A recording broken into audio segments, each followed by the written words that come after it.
It's my great pleasure to introduce the next speaker, who I've known for approximately 5 years. And in that 5 years, I've gotten to meet him a number of times. And one of the things that I really appreciate about Alex Collier is his courage. It takes a lot of courage to come out and speak a truth that people aren't ready for. And to tell people that you've had face-to-face meetings with extraterrestrials, human-looking extraterrestrials, who have given you these incredible insights and information is not an easy thing in a very skeptical world, and you pay a very heavy price, and it takes a lot of courage to do that. And Alex has been doing this since 1990. For well over a decade, he paid a very heavy price for doing that, and he continues to do so. He had to go basically quiet for a number of years, had to go kind of like underground, semi-retirement, but only the last year, it's only the last year that he's come back to give some public presentations to talk about what is really an ongoing set of experiences with these phenomenal extraterrestrials from the Andromeda constellation. There's really not much I can say to introduce you or to prepare you for what Alex has to say. It really is something to be open to. It's not an easy thing to accept that people are having these kinds of experiences, but I can assure you it's very, very real. It's something the government does not want you to know about. They are happy to let you know about scary stuff happening out there, but they don't want you to know about the experiences with really benign, loving, beautiful beings from the stars that are here to help us evolve to our next level. And so with that, I am honoured to introduce our next speaker, Alex Collier, who can really open us up to this remarkable phenomenon. Alex. Thank you, Michael. Thank you. Hi, ladies and gentlemen. Thank you so much for attending this presentation. I want to thank Dr. Sala and Angelica and all the staff for this incredible conference. It's just remarkable, and my wife and I are thrilled to be here. We just love the islands, and it's a great escape from the mainland.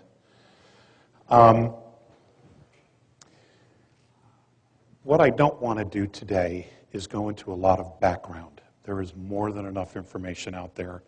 I know if you just type in my name, some things will come up, okay, both pro and con.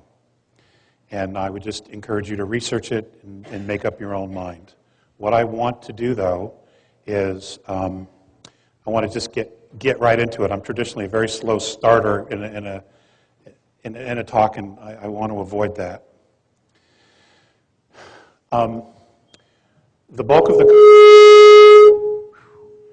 The bulk of the talk will be about mentorship. I want to spend about 15, 20 minutes just kind of bringing you up to speed with things that are going on in the world. Obviously, I'm going to assume you're all paying attention to what's going on. The world politically is changing dramatically. We are moving towards a fascist world government. Individual liberties and rights are disappearing all the time. In fact, here in the United States, the only reason we have a Bill of Rights is because of the Second Amendment, because they haven't figured out how to get the guns.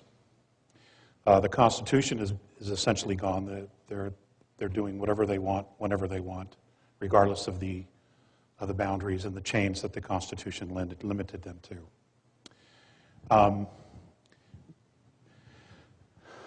We have a world financial crisis. All of these things are done as a matter of control. And essentially what we have is we've had a global government for some time, actually, but now they're just becoming more and more overt about it because they feel so confident that they have everybody exactly where they want them.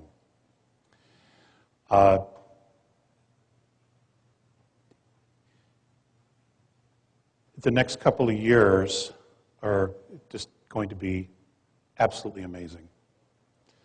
It's going to seem like 50 years, all the changes that are going to occur. In the end, however, we will look back at it and say, my God, what a blessing. Because clearly what we're doing and what we have created for ourselves isn't working.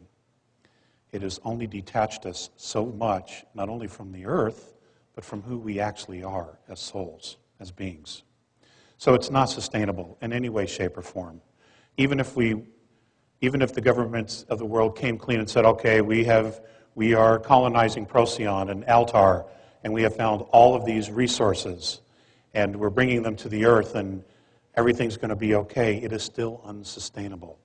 And the reason for that is we are not living a spiritual life. And that's what we are. We're spiritual beings. Okay? We are not a natural resource to anything or anybody. And over the years, being with Morine and Phaseus of the constellation of Andromeda and others, what's been very difficult for me, the learning curve for me was being able to shift my perspective to how they view us. And that's been a real challenge because, this reality is so real. It is so solid. And having been born and raised a Catholic and come from a very large family, gone through the dogma, the indoctrination, that many of us have gone through as kids, it's been pretty tough to just push it away and just take that huge leap of faith that, okay, this is all wrong, or it isn't sustainable, it isn't right. I'll just take that leap, that risk, and just kind of move away from it, pretend it isn't there, and try something different. There have been enormous challenges. And I know I'm speaking to the choir. I know that this is a very evolved group, and I know that you have all gone through that. Vision quests, tremendous losses in our lives, all of these things challenge us. And those events help define who we are and who we've become.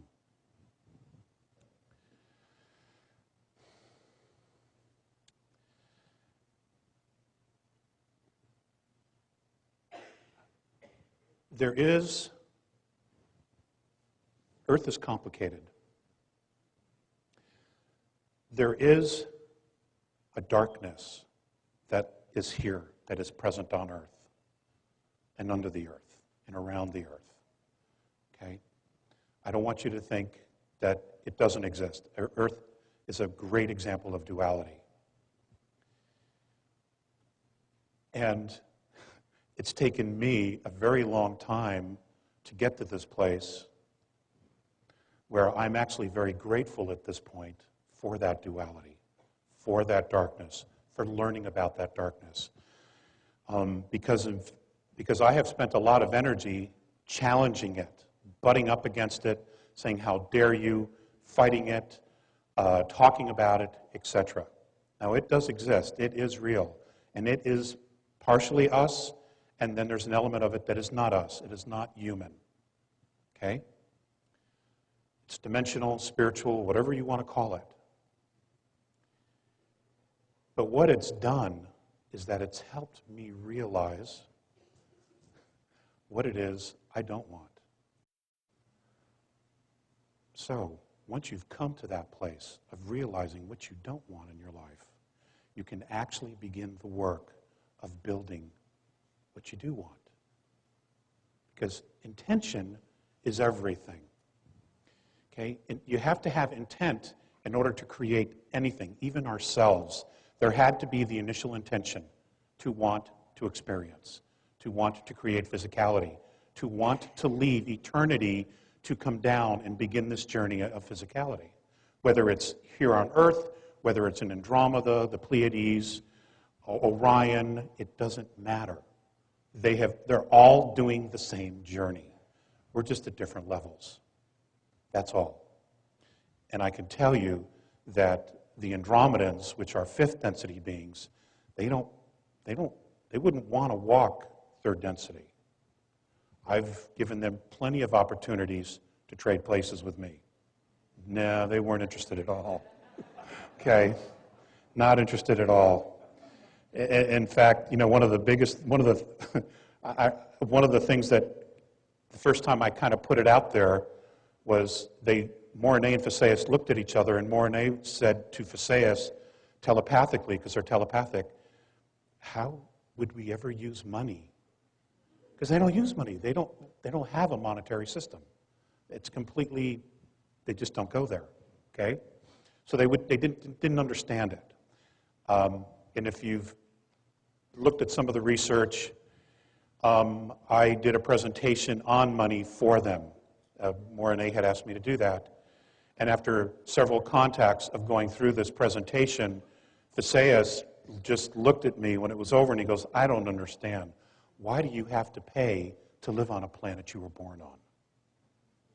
Okay? And that question still haunts me to this day.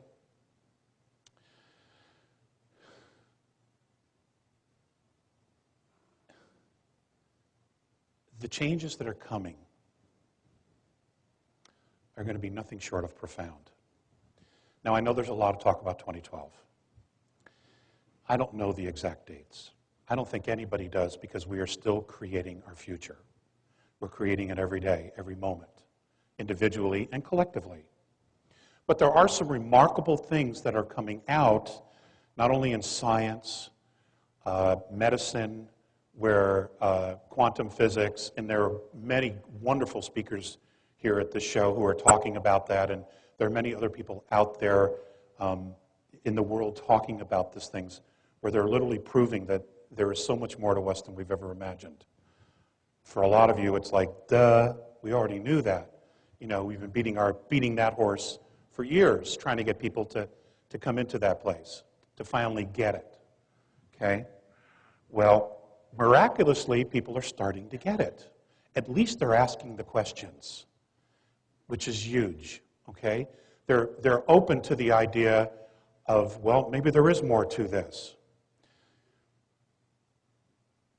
The biggest leap that the extraterrestrial races are excited about is the idea of us being open to extraterrestrial life, number one, and number two, to the idea of letting go of our dogmas. Because if we cannot let go of the dogma, we cannot embrace other possibilities. Because what we're going to find out is that many of the dogmas that we have held as cherished truths were false all along. And we have been building civilization on lies. And that's why none of it has held up. There's also a program that a gentleman by the name of Cliff High has created called Half Past Human, WebBots. I don't know if any of you are familiar with it. I would suggest you research it. It's fascinating. And, cliff notes of it, essentially what it is he has created spiders and he puts in looking for verbiage and words, and he's been able to essentially tap into the entire global internet of language. And what he's tapped into, I believe, is the subconscious of humanity, which is fascinating. It's dire, it's grim, but if you realize the conditioning we've had for Armageddon, to believe that Armageddon had to occur, that there had to be an end of the world, that there had to be a final judgment of everything we've done, then it only makes perfect sense that this would be the steps that we would take to get to that place, to prove ourselves right. The truth is, we don't have to create any of that. Okay? It's an opportunity for us to take a look at these possible scenarios and say, you know what, I don't want that. I'm done with that. Okay? I'm choosing this, and then we can start to build and create something different. And that's literally where we are as a society, as a humanity. Okay? In service to each other, we will remain free. And it's about freedom. All of this is about freedom. Free will and freedom. True liberty. Earth was never meant to be a slave planet. You were never meant to be slaves. And you should absolutely resist going there, because it is not who and what we are. I can't say it any simpler than that. Now, it doesn't mean that you just turn the other cheek, and it doesn't mean that you don't stand up for yourself. You have to. To do nothing, to say nothing, you're condoning the actions of others. That doesn't mean you have to march, but what you should do is make the choice. Send your intention out every day, every moment that something comes your way that you're not happy about. Send an intention to change that situation. It will create a sphere of energy, of conscious energy, which is happening already around the world. I know this is somewhat of a review here, but I will tie this into where we're going with the presentation. What's fascinating also is that I move in a lot of different circles. I have been in aerospace for a great deal of time. I have worked with the military on many different levels, in lasers and network security, things like that. What's fascinating is that these guys are actually starting to get it. They really are. And there are quite a few issues within the ranks where they realize that the path we're going can only lead into the destruction of the country and to world war. And they don't want to go there. And there's a lot of pushback. A lot of pushback. They're beginning to pull back the other way. The veterans who have already been through this nonsense, they already know. And they're digging in, and they're getting ready to say no. So this is all very positive. It may not look like it because there's a lot of friction, but it is positive because what we're doing is we're standing up and saying, you know what? Enough is enough. And that is the first step. It really is the first step.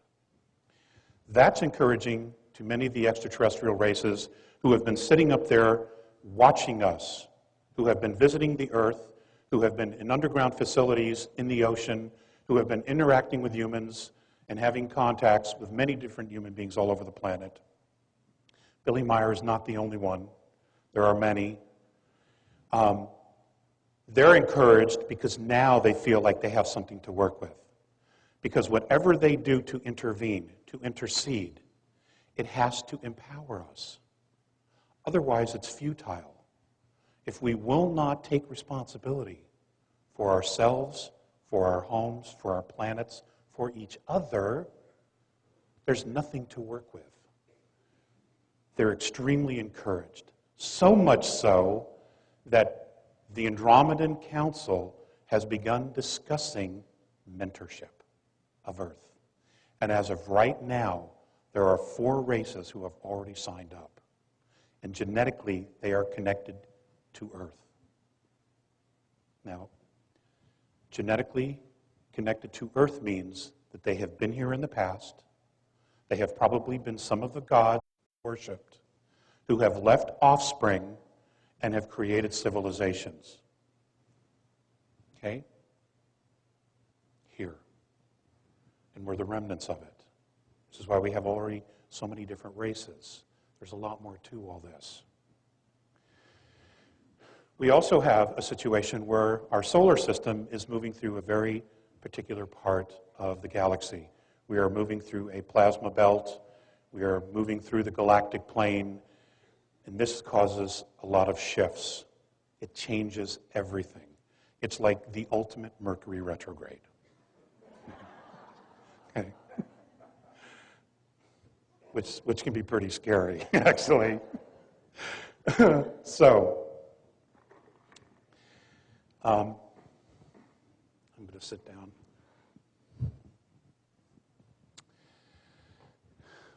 Here's the deal. Here's the deal. The bad guys are about to play their last trump card. They're done. They're already done. Okay? We have begun the process of freeing ourselves from all this shit. Bravo. Bravo. We have done what centuries.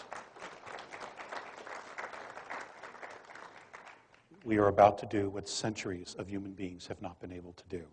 And that is get the big picture and realize that we are all one. That no matter how much we disagree, you're my brother, you're my sister, and there's nothing I can do to change that. We have to figure out how to live together, and in reality, we can live together. We can. It's ridiculous to think we can't. In fact, we have to really work hard at not learning to live together. Okay? War is the enemy. It is not the solution. It has become the enemy. We have technology that we simply cannot control, and we have technology that we don't even know about. Free energy, you've heard Mr. Allen's talk last night, for those of you who are here. There are many others talking about free energy. We have it. In fact, cold fusion has been nailed. It does exist. A program working under DARPA has solved it, and literally for under $2 million, they can build a system that can power a city of 50,000 people indefinitely. It's a done deal, but they're sitting on it. They're sitting on propulsion systems that could take us to the stars. They're sitting on magneto drives that we could put in automobiles that can run forever. Electric cars. They're sitting on this. Even though you paid for it, we built the technology, okay? We don't own it. Private corporations do. But that's okay. That's okay. Because in the end, they won't be here, okay? They're done. Okay, it's all done. Now, what we have to focus on is what we want to create. Mentorship is not where we are saved, we are rescued. They're going to come down and police our streets. That is not what this is about. Okay? In their opinion, the idea of mentorship is to show you the possibilities. And the first thing that they would do would be, number one, to introduce us to ourselves. Give us some real, genuine history, and probably show us on the planet where that history is, so we can then again dig it up and prove it to ourselves. This is who we are. This is where we come from. This is what really happened. Okay? And this is where all the programs of war and hate and greed have come from. Okay? These are all learned behaviors, ladies and gentlemen. These are all learned behaviors. When we left the creation, when we left God, Great Spirit, we didn't have this crap with us. These are all learned behaviors. We all fell into time, and then we decided to try the light, and then try the dark, and then try the light, and then try the dark, and see how far we could go and how we would come back home.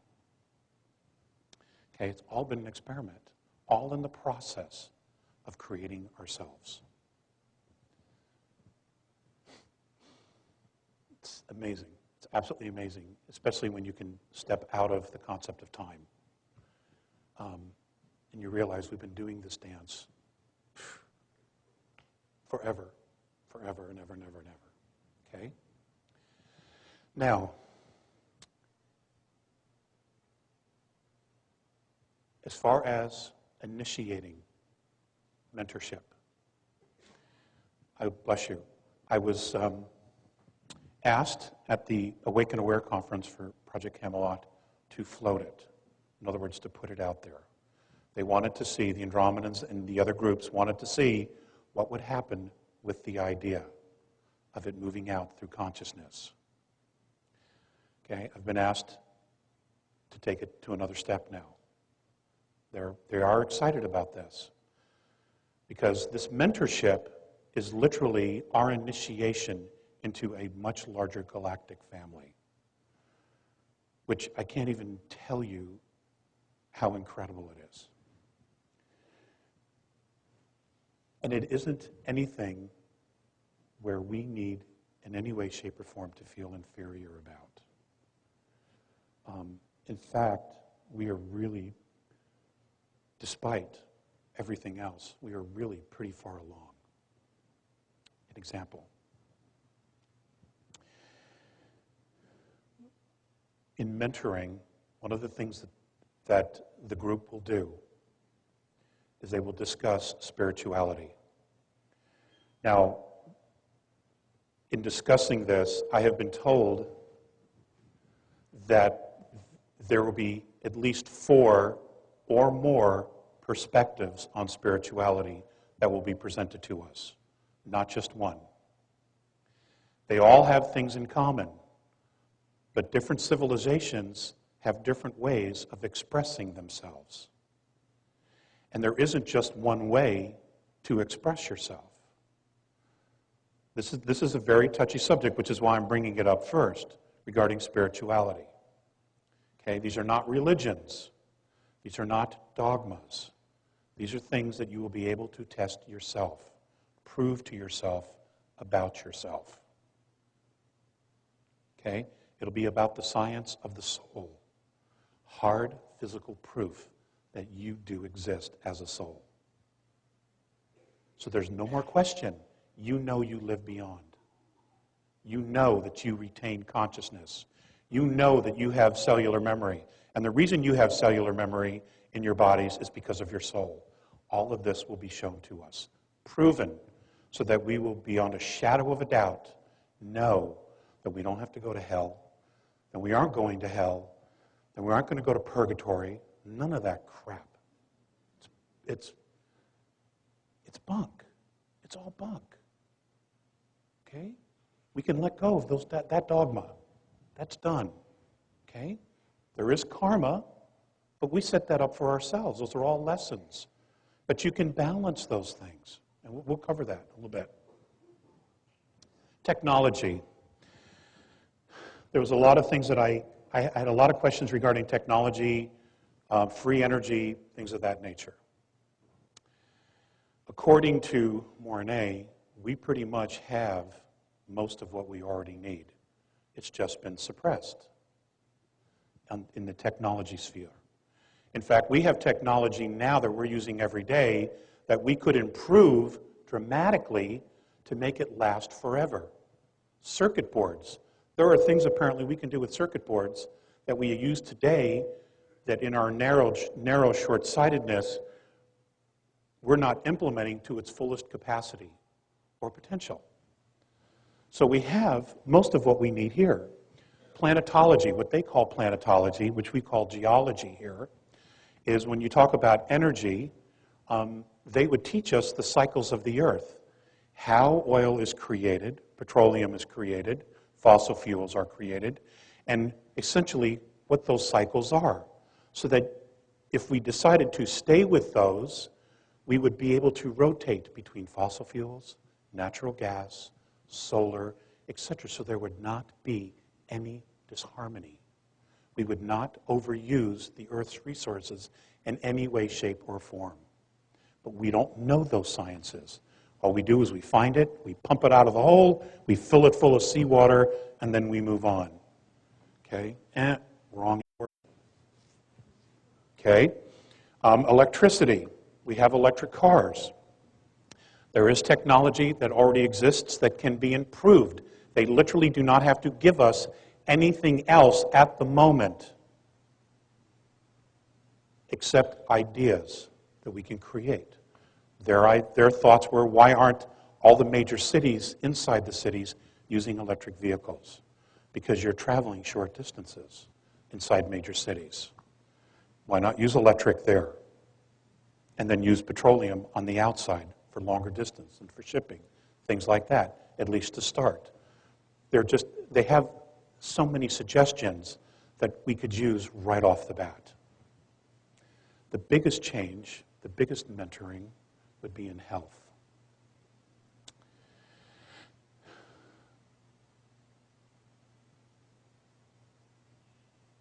They have a camera, a holographic camera. And it was interesting, Mr. Mellon Thomas made reference to this last night in his talk. They have this camera, and I've talked about this in the past, where they take a picture of you, and it's a holographic camera. It's you from inception to now, physical. They can take this slide out, this holographic slide, and they can look at your body in sequences, and they can pull areas where your body was the strongest, whether it be liver, kidneys, bone structure, nervous system, brain waves. It could be anything. And what they do is wherever your body was the strongest, they will pull that slide out. They will put it back in the camera, and they will reinvigorate, re-heal your body with your own imprint. And apparently, we have the ability to create such a thing. All the components are spread out. They're not pulled together yet. But we can do that. Okay? And we're talking about healing without surgeries. That's not to say that there won't be times where there may not be an immediate surgery. I don't know that. Politics. The mentoringship of politics.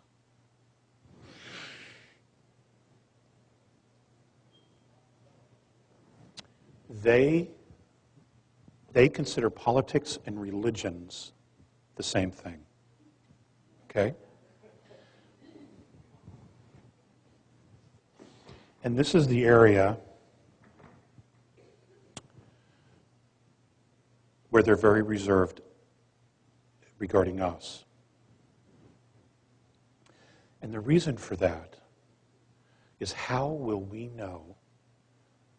No, let me rephrase that.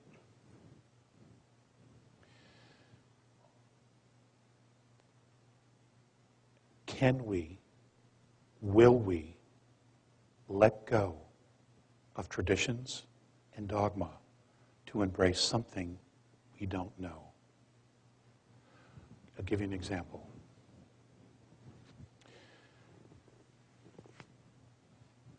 A Bill of Rights, individual liberties.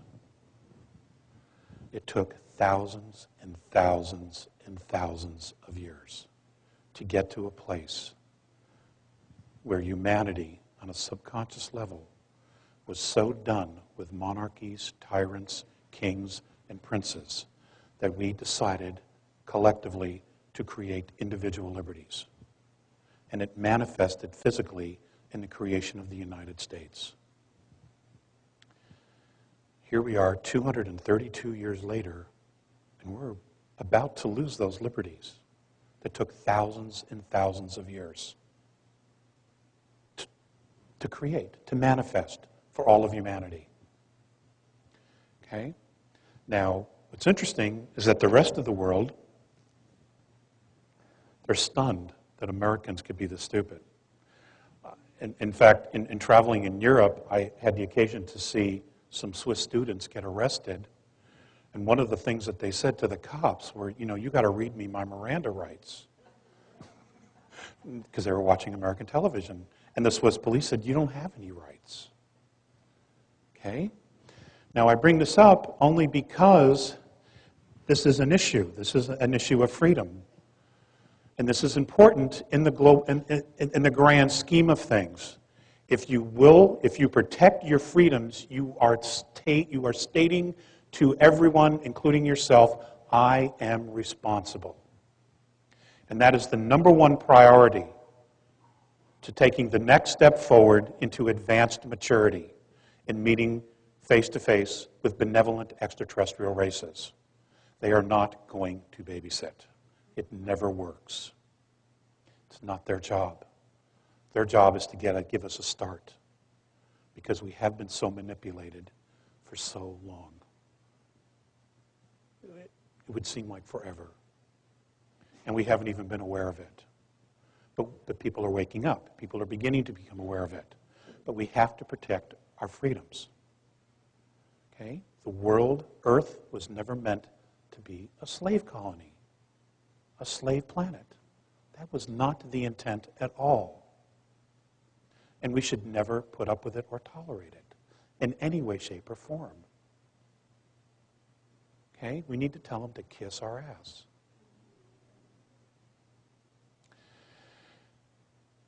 So that's the big concern. Will we make that leap? Will we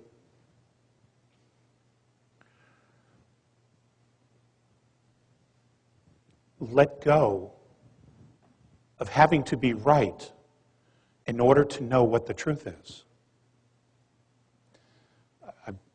I've had that very question put up to me, said directly to me. Can we also truly learn to forgive?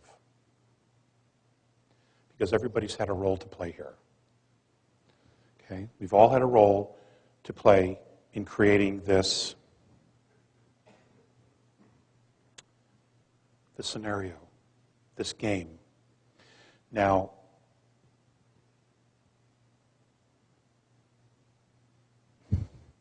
this whole thing about advanced maturity, this whole thing about extraterrestrial life, this whole thing about a resurgence of spirituality, this whole thing about relearning Mother Earth and living in harmony, and finally, giving the indigenous cultures their due and their acknowledgement because they were right all along.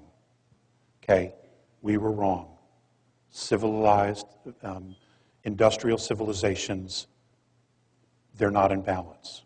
It's not to say they can't be, but what we've created is completely out of balance and has pushed the Earth to her limit. So we have to give them their due.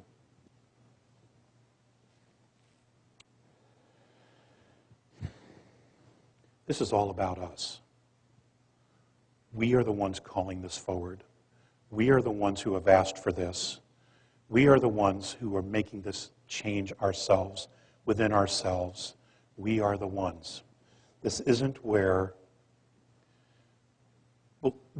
nobody else is responsible for this but us. Okay? Apparently, on some level, we have decided this is as far as it goes, whether it's conscious or not, globally, but there's enough of it, enough conscious people who are making these choices to decide that this is as far as it goes the way it is. And it is ending. It is ending. Life, the way we have lived, is going to be changing.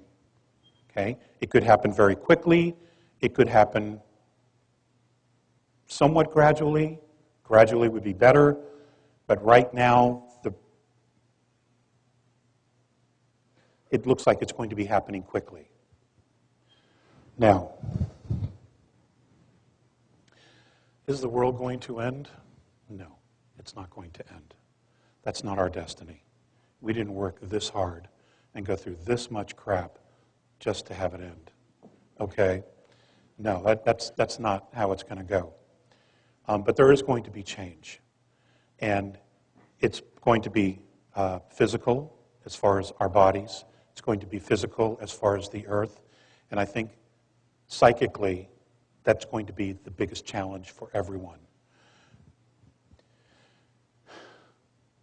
Because we have lived a predominantly material life, only to find out that all the energy we put into investing in creating a material life has done nothing to fill the void. And people are going to have their own dark nights of the soul when they come to that place and they look at themselves and they just say, oh shit, it was all for nothing. Okay? And I know lots of people who are going through that right now, especially men. They did all the right things, said all the right things, worked all the right jobs, dedicated themselves, gave themselves away, all to find themselves completely empty. And they're having to look at that. And they're having to realize everything that they had been taught, much of it, wasn't what it's about at all. It's not what it's about. It's going to bug the men the most. Ladies, you're already so intuitive. I know, I told you so. Okay, I already hear it. I told you so. Okay, so I said it for you. Okay, but the guys are going to have to reach down deep inside of ourselves, and we're going to have to look for that intuitive piece. We're going to have to learn to trust that intuition and not just our ability to mentally strategize everything that's going to happen in the world. Well, if this happens, I can do that. If that happens, I can do this. If these two things happen, well, I can do that. But then there's this, so I need to compensate for that. I mean, we make ourselves crazy doing this, okay? Because we haven't really learned to get to that place inside where we just learn to trust the flow. Because we've not embraced the flow in a very long time. Now, I don't necessarily mean the gentleman in the group here, okay? But I am talking about the outside world. There are a lot of people really struggling because they've done all the right things and they cannot understand why it doesn't work, okay? And they're blaming God, they're blaming their relationships, they're blaming everything, the government, and it isn't any of that. It's just that we've been on the wrong path and we've been building the wrong kind of life. And now we have an opportunity to do something different. But, well, it's not a but what we need to do, though, is we need to focus on what is it that we want to create. What does a planet of peace look like? What does a planet without war look like? Do we still want to have a planet that has a monetary system? Do we want a planet where there are no pharmaceutical companies, we just use natural ways of healing, color, light, and sound? You know, these are not overnight transitions, but it's a preparation. And those of us who have gotten it and have been talking about it for 20, 30, 40, 50 years, you're now finding yourselves coming to a clearing, and there are going to be people waiting for you saying, how did you know? Can you teach me everything? I need to know now everything. Because our survival instinct is so strong. And we realize that the system we have isn't working. It's coming apart. And we're blessed that it hasn't happened all at once, that we can take this gradually. But it is happening. Okay? The blinds are being lifted. People are coming out of their comas. And this is what it's about. And it's happening in all walks of life.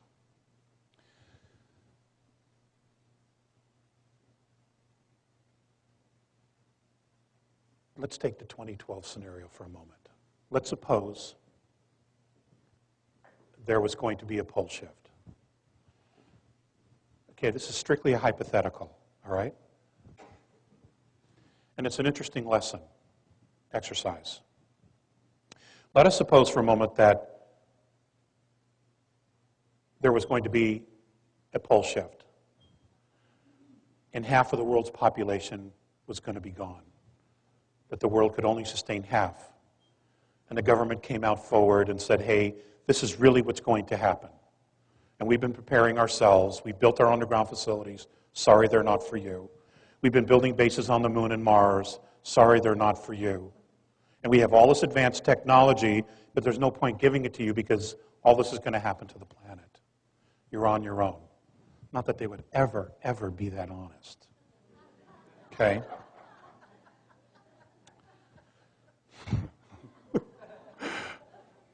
Okay, well, let's just suppose. So let's suppose you now knew for a fact that we had a year and a half to 2 years. No one knew who was going to make it. You didn't know where the safe places were. What would you do different with your life? What would you do with those last 2 years? Would you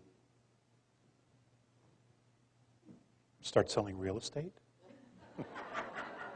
Right? Would you become an artist?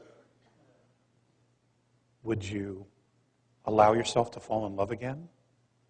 Would you allow yourself to give forgiveness that you've been denying someone? Would you want to heal old relationships? Would you want to write a book? Would you want to travel? Would you want to learn to swim? I mean, whatever.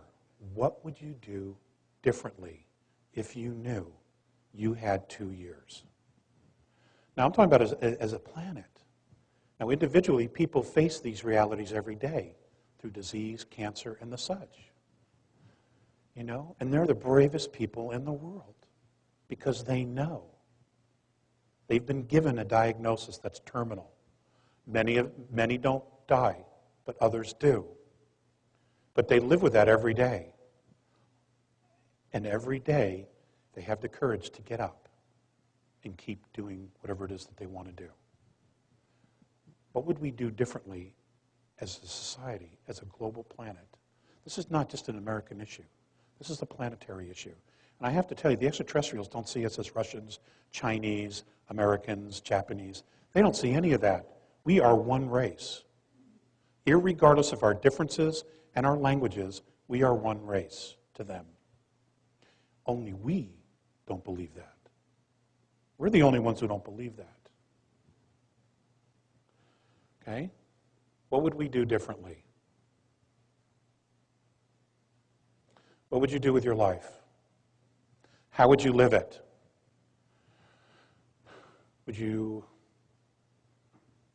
be the most benevolent person you know? Would you go the other way? You know, would you be a gangster? You know? Would you sing love ballads or would you sing rap? You know, everybody.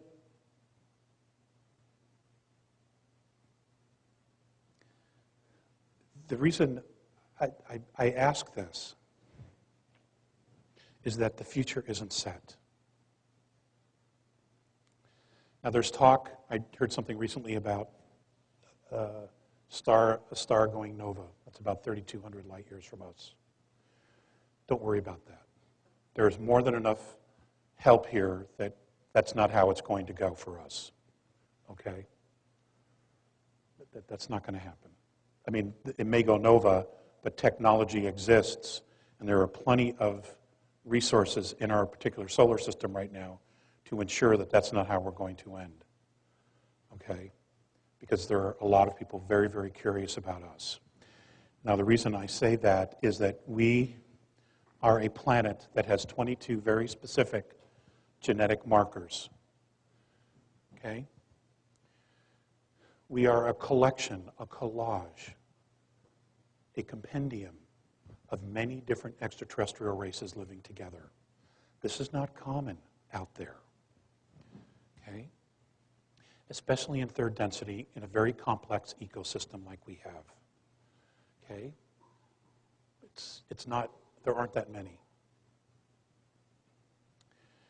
And they're here to watch us because we are, as a civilization, at a place where many of them have been before. And that is that we are spiritually evolving. At the same time, we have created technology that we barely know how to contain and use. The technology was created in a space of fear. Those using it, holding it, maintaining it, controlling it, are in a space of fear. Humanity, however, is at a space where it's beginning to step out of that reality to create something new. What you have a consciousness that sees itself becoming completely irrelevant.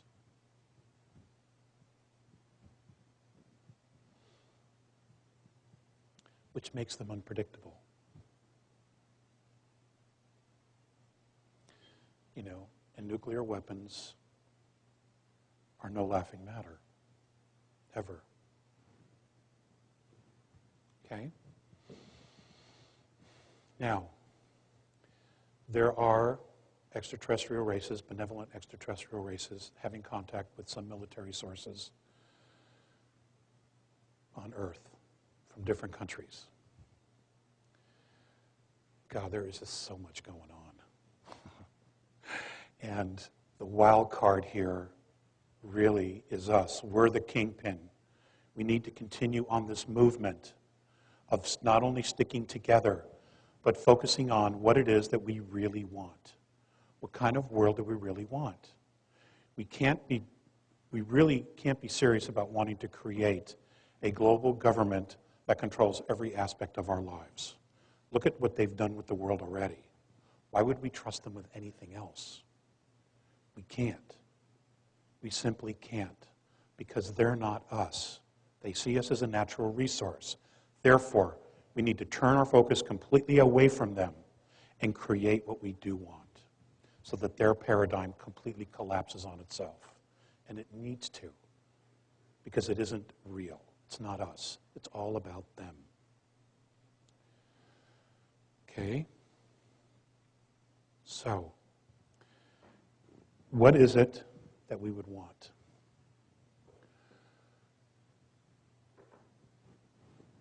The protocols for contact. This is very difficult. And what makes it difficult isn't the actual, okay, here we are, now you see us, here's our ships, now you know we're real, okay? The difficult part is, how do we set up the protocols? How do we approach them as an equal without worshiping them, because that will make them leave in a heartbeat?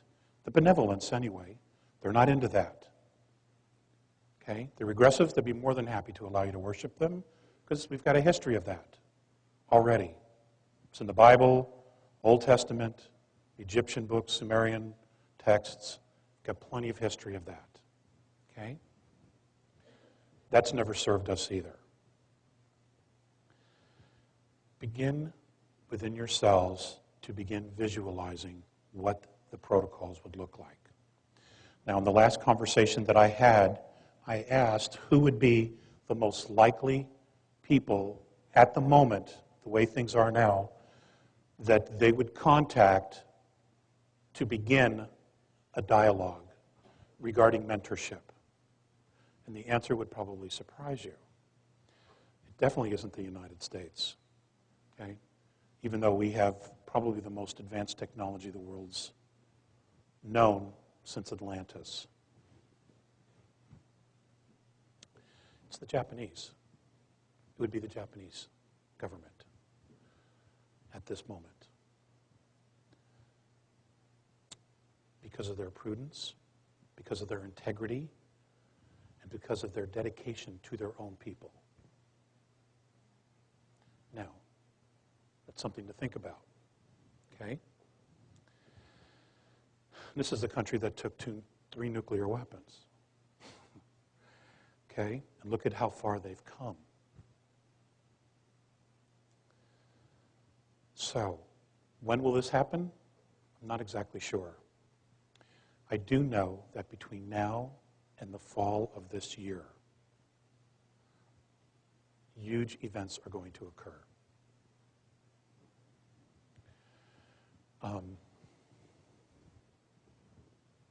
Some absolutely wonderful, and some not.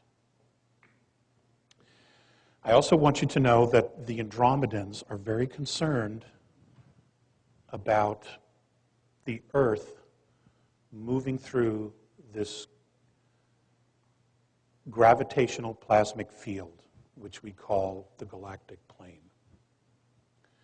It is their concern that the planet itself, when it hits it, because of its vibration, its frequency, it's going to bounce off of it at first, creating a huge global quake.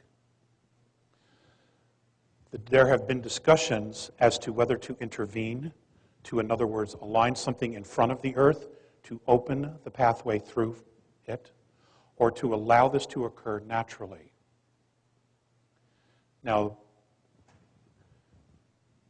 the natural part is this. When the Earth moves through the galactic plane, the Schumann resonance of the planet is going to change.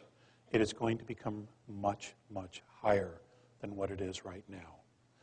all indigenous life on the planet will then have to change its harmonic frequency to match that of Earth. Many species will not be able to.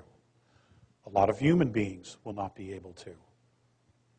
But those that do, it'll be a natural transition into what we know as fourth density, and in some respects, fifth density. Those kids that are coming in with 3 strands of DNA, they will be able to go between 4 and 5. They will be telling us, coming back, and teaching us what's ahead of us. They will become the educators. Okay? Half of them are ETs anyway, who have volunteered to come into this place simply because none of our forefathers have ever experienced this before. So, I don't know if there'll be intervention on that or not. There will be earth changes, though. Okay? And I don't know at the moment, if that happens, where the safest place to be is. I don't know at this point. If I find out, I'll definitely let you know. Okay? But intuitively, you will get it. I'm sure you will get it, that you will be exactly where it is you're supposed to be. And you will know exactly what it is you're supposed to do. Okay? You have to know that, because that's what this is about.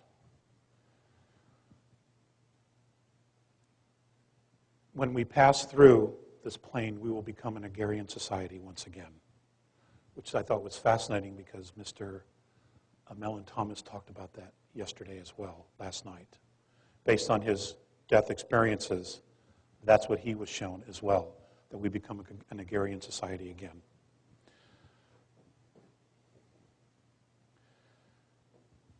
It's not to say manufacturing will go away, it won't, but we will not solely be on it. We will become indigenous people once again with the planet. I'm also told that many people, once we have passed through this transition, this change in frequency and harmonics, that many people will opt to go to different star systems and represent Earth, represent our civilization. Because there is a huge perk to being the only planetary society to actually go through such a shift as this. And the fact that we represent 22 different extraterrestrial races here, genetically, and are considered genetic royalty, that we will be invited to participate on levels absolutely unimagined to us at this point. Okay, we will become ambassadors. We will be teaching other societies basically what not to do. Okay? Because we're the professors. We have become the professors.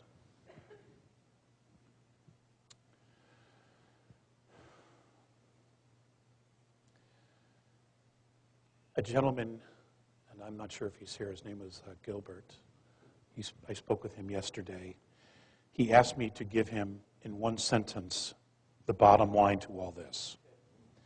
And I've been searching for that one sentence, that bottom line, all my life. But I heard someone else say it yesterday. And it is simply, love your life.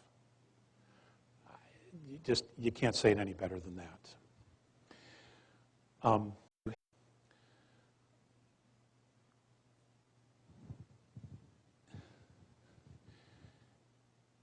You know, we've lived in the duality of light and dark.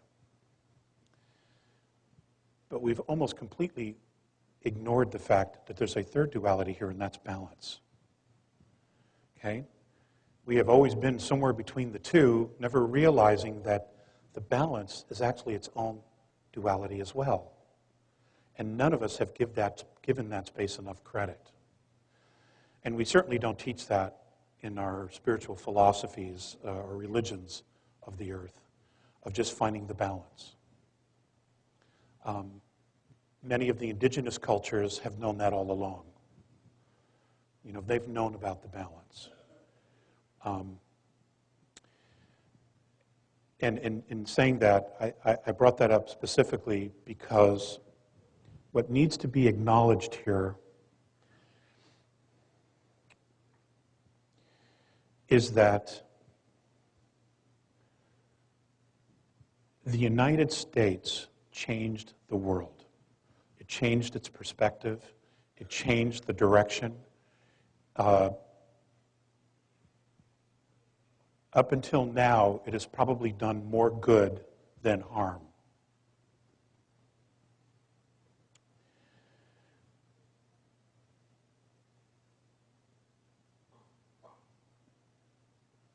But the consciousness of America has radically changed.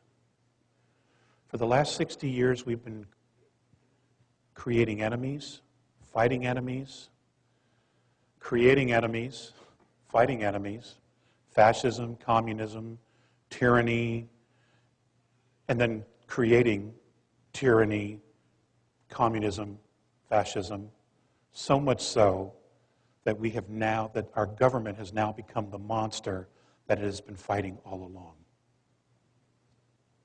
Okay? There's a great lesson there in holding on to something and putting too much energy into something that you actually become that which you hate.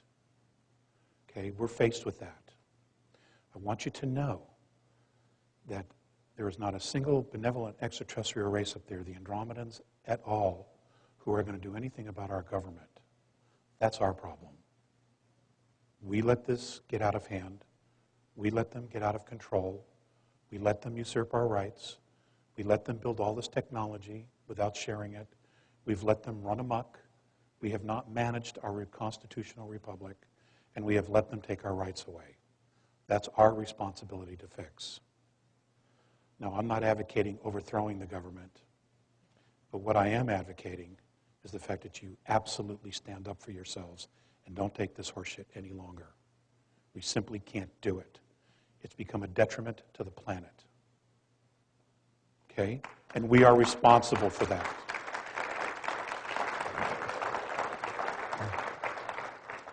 Now, having said that, and this is an unintentional plug for Dr. Sala's book, okay? But I was going to talk about this anyway. In the late 50s, the United States government signed a treaty with an extraterrestrial race who they believed to be benevolent.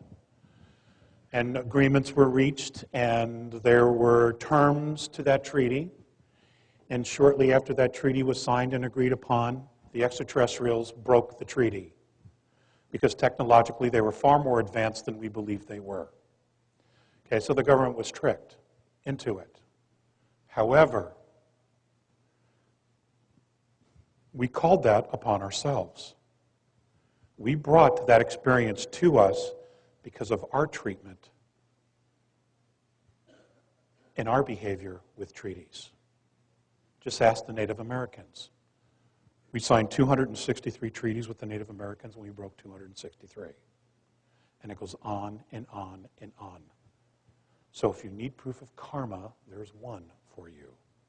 Okay? We drew that to us because we haven't walked our talk. We talk about it. We sing about it at sporting events. You know, we beat our chests, but we haven't walked it at all. Okay? It's in our face, ladies and gentlemen. It's in our face. And once again, America is at the forefront of this. Okay? This economic crisis, in the end, will be a godsend, because what will happen is the ridiculous laws and restrictions and regulations we have put on ourselves will all fall away because there'll be nobody to support them. That's number one. Number two, what makes us great is that we think out of the box. We create something out of nothing. We create solutions to impossible problems. That's what's made us great. Okay? We need to re-embrace that spirit, that wild spirit that freed the world, that changed the world. It doesn't mean that we cannot share that spirit with other nations, because other nations are getting there. Hell, Russia's just as free as we were 25 years ago now. They're changed so dramatically. They realize that what they were doing no longer works. Okay, there's a lesson there.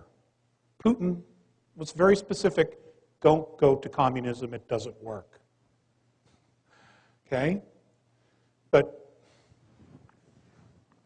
this is not about politics. This is about control. This is about control. And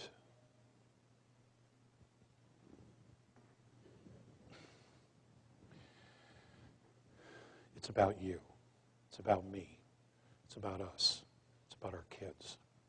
Okay? It is time to create something different. All you need to do, all that I've been asked to tell you, is to consciously, intentionally start thinking about what the world looks like, what a new world looks like, the way you want it. Okay? Do you want centralized government? Do you want a monetary system? Do you want to use fossil fuels?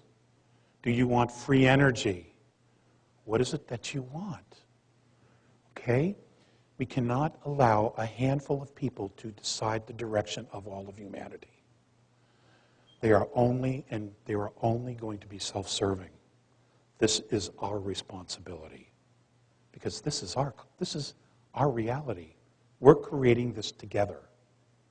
And if we embrace that, if we take responsibility for creating all of that reality, we can change this so fast it'll blow your minds. Because we're all extremely powerful. Look at what we've done. Look at what we've done already.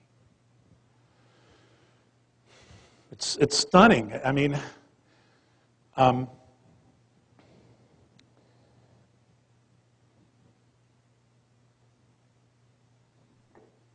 experience that I had when I go on board, they're fifth density beings.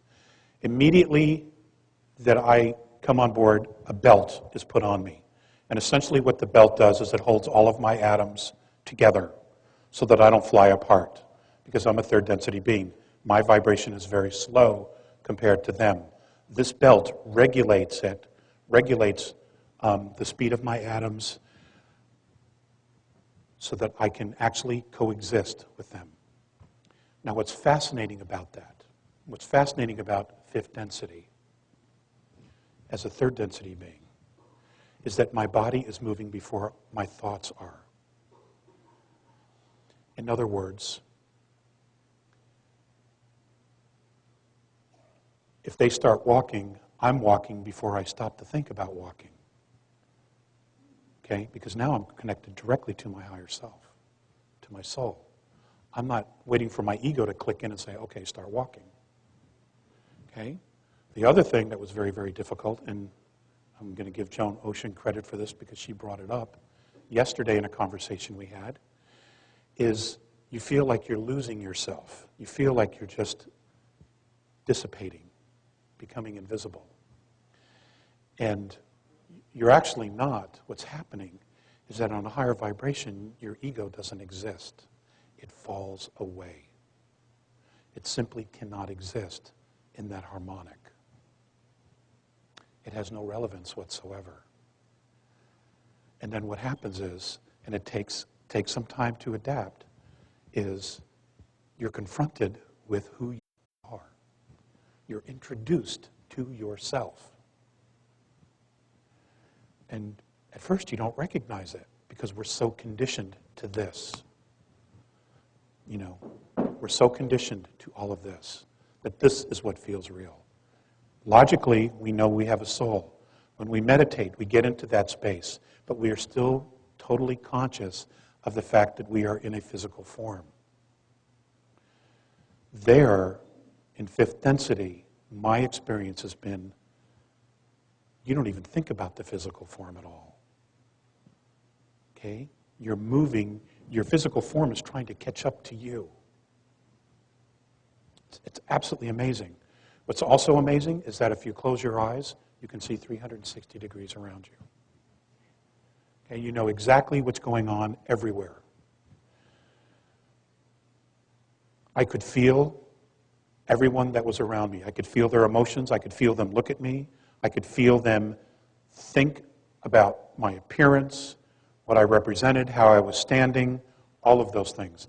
I didn't always hear the telepathic communication because a lot of it wasn't directed specifically at me. When it is, you hear it. And it's like we're speaking now, and you know that it's coming from someone because they're looking directly at you. Except their mouth isn't moving, but you're having the dialogue. And for those of you who are mediums or channels, you know exactly what that's like. Okay? We will be moving into all those spaces. All right?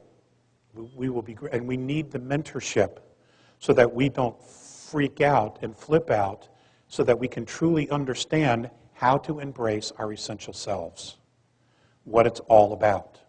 The whole purpose of going through all of this stuff for humanity, all the thousands of years of tests, trials, tribulations, previous pole shifts, all of that was to take ourselves through this exercise, to move from third through fourth and eventually into fifth density. That's what this has all been about. It's all been a school. Okay? And we all volunteered. None of you were taken from a ship, thrown out the window and said, make it, figure it out. It's not how it happens. You know, and I wish it were, because then we'd have some other excuses. Okay? But we don't. That's what this is about.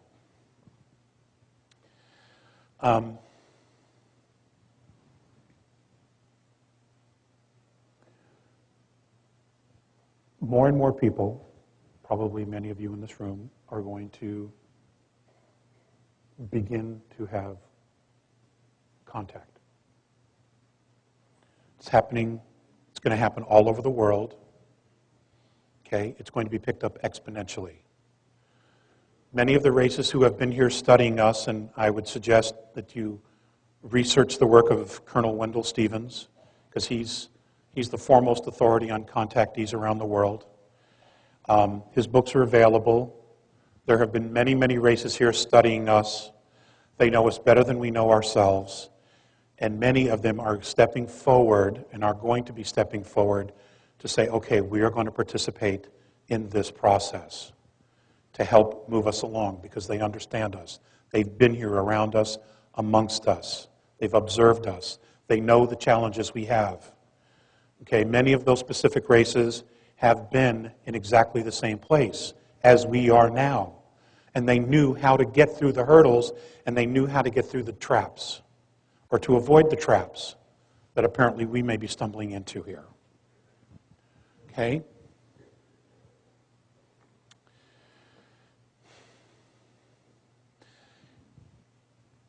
Again, I know many of you in this room, if not all of you, have devoted an amazing amount of time into developing yourselves, into finding your balance, to finding your strength, to finding out who you are, what you are, and to find out exactly where you are, so that you know where you stand. Okay? Bravo. You deserve every accolade there is. The next step for you, now that you've been there, is to help create the world. What is it that we want the world to look like? Okay? It's us. We have to do this. No one else is going to do this for us. It has to be a grassroots level. All it takes is conversation, discussion. You know, if you put out the intention, I need to know about this information, and you put it out and you keep putting it out, even if it's just for 10 seconds a day, you will draw that information, that knowledge to you. The right people will come to you. The opportunities will come to you. You have to trust that. I'm learning to trust that. Because I'm a guy, I still overanalyze everything. Okay? But my wife is He's kicking my ass in that direction and making sure I get that. And I love you for it. Okay? This is all about us. We have drawn this entire experience to ourselves, so we need to own it. And the faster we own it, the more empowered we will become about the process. The more it'll make sense to us, the more intelligent we can discuss it. And as this process begins, people around you you'll find yourself in a position of leadership. Okay? You will find yourself being the teachers. There was a great line in Sterling Allen's presentation, quote, where he said, if you're one step ahead of the world, you're a genius. If you're 2 steps ahead, you're a crackpot. Okay? It was a great line. So I borrowed it. We've all been crackpots. Okay? Soon we're going to be geniuses. But that's when the real work begins. Okay, and the idea is to try to get everybody else up to speed. Do what you can. Just do what you can. Don't overextend yourself to the point where you can't keep yourself centered and balanced. You have to keep yourself centered and balanced. Okay? It's not necessary for you to save the world or to want to save the world. If you become the example, it will reflect and other people will get it around you. And the tide is definitely changing. The frequency is changing. Again, I want to put this out there one more time. If you had 2 years left to live on earth, what would you do with your life? What would you do? Just think about that. What would you do? What would you do differently? If you wouldn't do anything, bravo, you're there. But if you would do something differently, what would you do? What would make you happy? Okay? My wife has a great expression. We're all sitting on the G waiting for the O. Okay?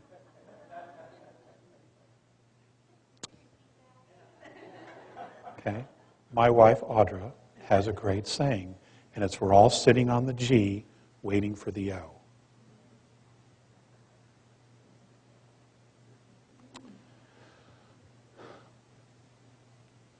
Ladies and gentlemen, you are my brothers and my sisters. I love you. I am honored by you. I want you to know that I have done the very best I could to represent us. I've had my stuff to deal with as well. I have my own challenges to deal with as well. Okay? But ultimately, in the end, I have absolute faith in us. The world is not going to end, but it is going to change, and it has to. And it's going to change for the better, but we need to be the driving force of that change. Humanity has to be the driving force of that change, not government. Okay? Do not ever, ever surrender your freedoms or liberties to government. It's too self-serving, and it doesn't create anything but laws that restrict our freedoms. You know, you can't possibly need any more examples of that. Okay? We have what, 10 minutes? 8 minutes, 5 minutes? Does somebody do we want to do some questions? Is that a yes? Okay. Okay.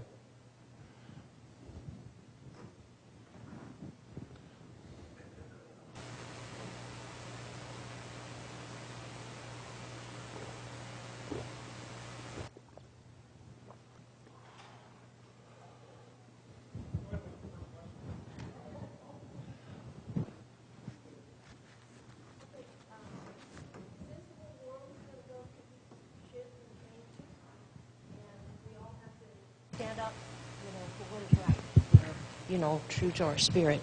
I'm curious about what's going on, and what do they say about what's going on with the Middle East? I'm sorry, what? The Middle East. How Same do thing they- that's always gone on in the Middle East.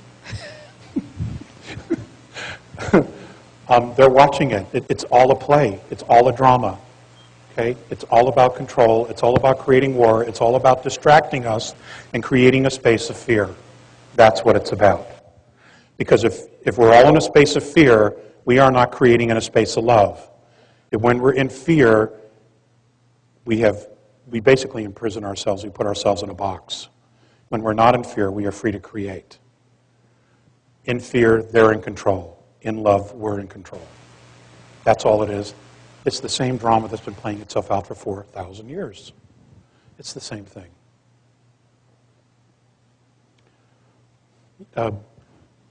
Yes, ma'am. I am so ready for some contact. What is there a good way to prepare for that, or is there certain signs to look for, or That's a great any question. clues? That's a Thank great you. question. It seems silly, but I can't honestly tell you one way that's better than another. What I would do, if I were you, is I would create your own ritual. Create your own ritual, make it holy, make it sacred to you. Create your own process of what feels safe and comfortable for you and where it is. Okay? And just allow it to be. And then tell the universe, tell the Creator, you're ready. This is what you want. But create the space. Go through your ritual. Again, set up your own protocols for how you would want that to work in order for you to feel safe. Because when it happens, it's a shock. It is a shock. It's an amazing shock, but it's a shock. Because your first reaction is going to be, oh shit, it's real. Okay? And then, you'll move through that. They know that. They already know that. Okay? And then just go with the flow. That would be my suggestion. Everybody would do something differently. That would be my suggestion for you. Create your own protocols. Okay? And make them sacred. Ma'am with the blue and the white sweater. If you've felt like you've had quite a bit of different type of visitation over your lifetime, I've never really looked into it or reported it anywhere, and particularly like with one child in a bassinet when I woke up and they came in through the windows and I couldn't move, and wondering where or who would be the best place to go to find out what's going on with this, and are we supposed to use it somehow? I'm just looking for the resources to follow through. Gosh, I don't know anyone specifically that I would feel comfortable recommending you to. It sounds like it's there, but you don't have total recall of it, but it's there. So it sounds like you need somebody to help move you, somebody that you would feel safe with that would move you through a regression, put you into a safe space in a process of unlocking those experiences. Can I ask you, do you have Native American in your background? No, I've always felt closely attuned to them. I'm native Alaskan, but I'm Irish and Italian in my lineage. Okay. But it's not so much that I don't remember, I do. It's wondering how to expand the knowledge of whatever is going on that we're maybe supposed to get. That's all. I don't have an answer. Okay, thanks. Sorry. Ted, just pick. Thank you so much. I really think that it's time to act now, to get together into small groups, informally or formally, and go down those 5 points that you made, and, you know, just codify what we want, visualize it. It's called a mock-up. I don't have a question. Okay.